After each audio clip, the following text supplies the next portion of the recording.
largaron. Ahora decía el camino al participante número 2, el villano. Explicar por primera ventaja sobre el número 5, Galileo, tercera secretaria número 6, Diva.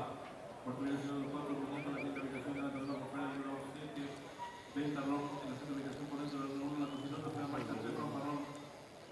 Los competidores van a comenzar a enfrentar el codo con el número 12, el villano, Muñeco, con ventaja sobre el número 5, el villano que va a búsqueda. Gana el ramo de la pista la participante número 6, Diva, y el presente Lucho el puntero. Quedando en la cuarta ubicación, el picante número 4, Muñeco, peleado con el número 3, Romparrón. Los competidores de los últimos 600 metros. A cabeza por el 5 del lleno, su contador de oro, el número 6, Diva. Quedando en nuestra ubicación, el picante el 2. El villano dando más fondo por el 4, Muñeco, y los competidores. La segunda carrera está en la recta final. Último 450 metros finales. Hay lucha delantera por el lado de la pista, el número 6, Diva. Por dentro, el número 5, Galiliano. En la tercera ubicación se desempeña participante, el número 4, Muñeco.